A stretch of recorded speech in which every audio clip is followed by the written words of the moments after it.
Evening दोस्तों, मेरा नाम है सुलेमान आजीज़ और इस वक्त आप मुझे देख रहे हैं सोशल मीडिया पर। इस वक्त मेरे साथ यूनुस जसरा साहब मौजूद हैं। आइए इनसे बातचीत करते हैं। ये लिथुआनिया में ना स्टूडेंट हैं और इनके जर्नी के बारे में इनसे पूछते हैं। तो उम्मीद है कि इस वीडियो में आपको बहुत मज़ा आने वाला है और आपको ऐसी इन्फॉर्मेशन मिलेगी कि जो इससे पहले शायद आपने ना सुनी हो। अच्छा जी, यूनुस जसरा साहब, हमें अपना थोड़ा सा तारुफ कराइए। जनाब वली, आप कौन से इलाके से ताल्लुक़ रखते हैं? पाकिस्तान में आपने क्या स्टडी की है? मेरा नाम मोहम्मद यूनुस वकार है और मैं पाकिस्तान से खुशाब से ताल्लुक़ रखता हूँ, सरगोदा डिवीज़न से। और पाकिस्तान से मैं नमल इस्लामाबाद से इंग्लिश लिटरेचर एंड लिंग्विस्टिक्स में ग्रेजुएट हूँ। अच्छा। और यहाँ पे मैं टूरिज़म पढ़ रहा हूँ SMK कॉलेज से। Very good. अच्छा, लिथुआनिया में आए आपको कितना टाइम हो गया? मुझे तकरीबन 1.5 साल हो गए जी। मैं जनवरी 2025 में आया था। अच्छा, हमारे देखने वालों को आप ये बताएं कि ऐसे स्टूडेंट जो लिथुआनिया आना चाहते हैं, ठीक है, तो आप उनको रिकमेंड करें लिथुआनिया आना चाहिए, कैसा कंट्री है? बिल्कुल आना चाहिए। लिथुआनिया एक अच्छी डेस्टिनेशन है स्टूडेंट्स के लिए और मतलब हर एंगल से अगर आप देखें तो लिथुआनिया एक अच्छी डेस्टिनेशन है। अच्छा, यहाँ पे ना आपने जो मैंने देखा है, आपने महसूस किया कि स्टूडेंट जो है ना फूड डिलीवरी का काम करते हैं, टैक्सी वगैरह चलाते हैं, तो यहाँ पर इतनी इनकम हो जाती है कि एक सेमेस्टर की अगर आपने फ़ीस दी है तो अगली सेमेस्टर की फ़ीस आप कमाई करके दे सकते हैं? बिल्कुल दे सकते हैं। यानी कि जो स्टूडेंट्स यहाँ पे आते हैं वो अपनी स्टडीज़ के साथ साथ काम करते हैं, कोई भी काम करते हैं, तो मैं ये कहूँगा कि वो आसानी से चीज़ों को मैनेज कर सकते हैं, अपनी यूनिवर्सिटी की फ़ीस दे सकते हैं, अपने जो यहाँ पे रहने के अखराजात हैं वो भी वो बर्दाश्त कर सकते हैं। अच्छा यूनुस साहब, अब मुझे ये बताइएगा कि यानी सबसे पहले जब पाकिस्तान से किसी भी बच्चे का एडमिशन हो गया तो पहले आपने वो एप्लीकेशन फ़ीस देनी है, वो एडमिशन के बाद देनी है या एडमिशन से पहले देनी होती है? जो एप्लीकेशन फ़ीस है, जो एप्लीकेशन फ़ीस होती है जब आप एडमिशन के लिए एप्लीकेशन सबमिट करते हैं यूनिवर्सिटी की वेबसाइट के थ्रू, तो एप्लीकेशन फ़ाइनलाइज ही तब होती है जब आप उनकी एप्लीकेशन फ़ीस जो होती है वो यूनिवर्सिटी के अकाउंट में फॉरवर्ड कर देते हैं, या वहाँ पे जो डिफरेंट किस्म की हर यूनिवर्सिटी का अलग तरीक़ाकार है। कुछ यूनिवर्सिटीज़ कार्ड के थ्रू रिचार्ज करती हैं, ठीक है, कुछ फ्लाई वायर के थ्रू करती हैं, कुछ डायरेक्ट बैंक अकाउंट एक्सेप्ट करती हैं, ठीक है। तो जब आप फ़ीस सबमिट कर देते हैं आपकी एप्लीकेशन का प्रोसेस तब स्टार्ट होता है। अच्छा, एप्लीकेशन सबमिट होगी, उसके बाद जो सेमेस्टर की फ़ीस है वो आपने कब देनी है?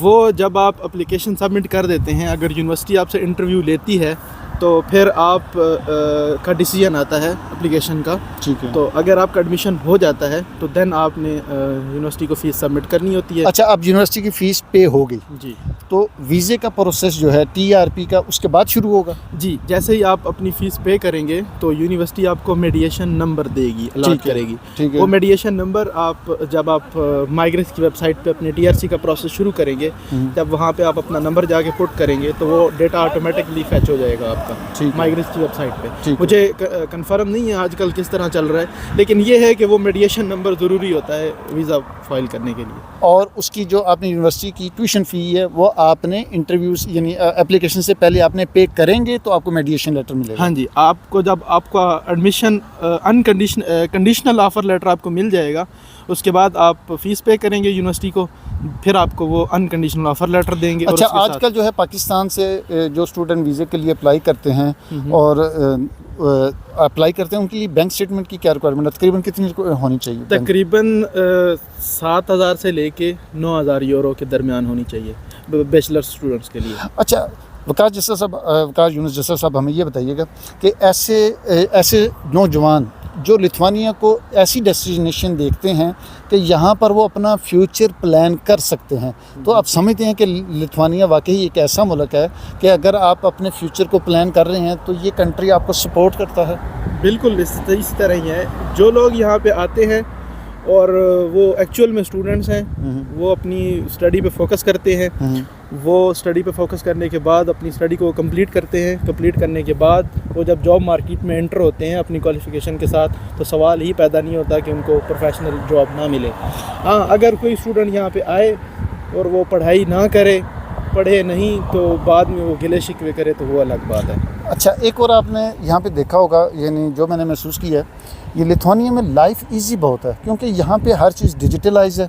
ठीक है, किसी भी आपने ऑफिस में जाना है, कोई मसला नहीं है, आप घर बैठे, आपके पास LTID होनी चाहिए, आपके पास मोबाइल ID होनी चाहिए, तो बहुत सी चीज़ें आप घर बैठे कर सकते हैं। और उसके अलावा आपने देखा होगा कि बहुत से ऐसे स्टूडेंट हैं जिन्होंने यहाँ पर आके पहले B लाइसेंस किया, फिर बस का या ट्रॉली का लाइसेंस किया, और फिर उन्होंने अपने फ्यूचर की एक लाइन जो है चूज़ कर ली कि हमें किस डायरेक्शन में जाना है। तो मेरा ख्याल है लिथुआनिया इस लिहाज से एक बहुत अच्छी डेस्टिनेशन है, नहीं? बिल्कुल इसी तरह ही है लिथुआनिया। मुझे बाकी कंट्रीज़ का तो नहीं पता, लेकिन लिथुआनिया में ये है कि आप जब एग्ज़ाम्स के लिए जाते हैं ड्राइविंग लाइसेंस के लिए, तो वो इंग्लिश में आप कर सकते हैं। ठीक है, इंग्लिश में आप कर सकते हैं, थ्योरी भी आप इंग्लिश में पास कर सकते हैं। उसके अलावा प्रैक्टिकल के लिए आप ट्रांसलेशन का लिए बंदा साथ लेके जा सकते हैं। तो ये एक बहुत बड़ी अपॉर्चुनिटी है। अच्छा, लिथुआनिया में आपने ये महसूस किया होगा और देखा होगा कि यहाँ पे लैंग्वेज बैरियर कोई नहीं है, यानी आप जिस ऑफिस में चले जाएं, जिस बंदे से बात कर लें, हर तीसरे आदमी को जो है यहाँ पे इंग्लिश आती है। कभी महसूस नहीं होगा कि मुझे यहाँ की लैंग्वेज नहीं आती। बंदे को लैंग्वेज सीखनी चाहिए, बिल्कुल। आप जिस मुल्क में भी रहते हैं वहाँ की लैंग्वेज सीखनी चाहिए। लेकिन ये है कि लिथुआनिया में आपकी जो इंग्लिश है ना, वो आपके लिए बेहतरीन गुजारा करती है और आपके लिए बहुत हेल्पफुल होती है। बिल्कुल इसी तरह ही है। लिथुआनिया की जो नौजवान नस्ल है वो तो तकरीबन हर स्टूडेंट या हर बंदा ही इंग्लिश बोलता है।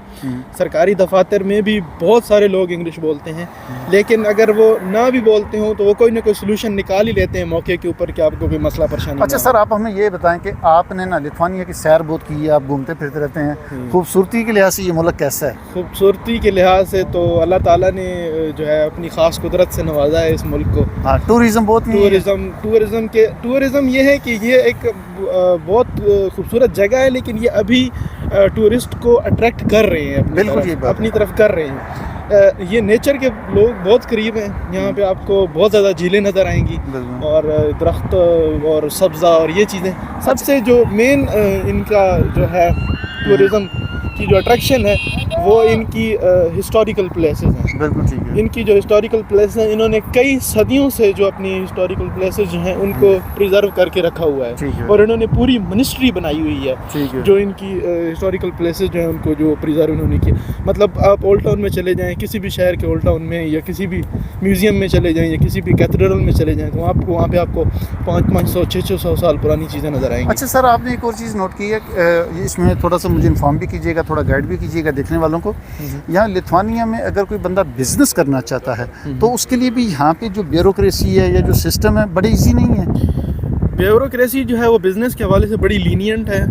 आपको यहाँ पे अगर आप करते हैं बिज़नेस तो आपके इतने ज़्यादा कंपेटिटर्स नहीं हैं यहाँ पे किसी भी बिज़नेस के अंदर। बिल्कुल सही होंगे अगर कंपेटिटर्स, तो आपने उस बिज़नेस को यानी कि जो ब्यूरोक्रेसी है वो यानी कि आपको डिस्करेज नहीं करेगी कि आप लोग यहाँ पे आके बिज़नेस ना करें, या आपके सामने रुकावटें खड़ी नहीं करेंगे। ज़ाहिर बात है यूरोपियन लाइसेंसिंग आपके लिए ज़रूरी है हर चीज़ के लिए, लेकिन वो यानी कि आपको उल्टा हेल्प आउट करेंगे। अच्छा, एक और इसके अलावा आपने यहाँ पे जो सिस्टम मुझे बहुत ही पसंद आया, आपने देखा होगा, मुझे बताइएगा अगर आपके पास कोई इस बारे में इंफॉर्मेशन है, कि यहाँ का टैक्स सिस्टम जो है ना वो बहुत सिंपल है।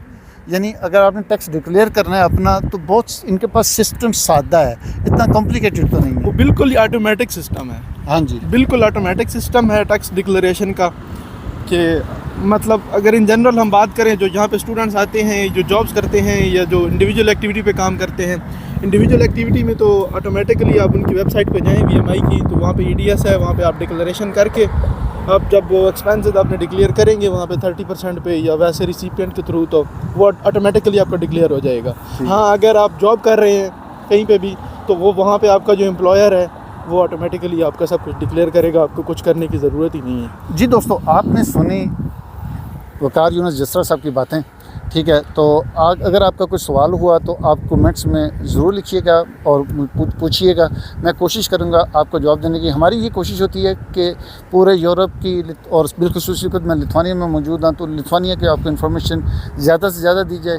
अगर आपका कोई सवाल हुआ तो आप कमेंट्स में ज़रूर लिखिएगा। मिलते हैं नेक्स्ट वीडियो में। मेरा नाम है सुलेमान आजिज़। Thank you.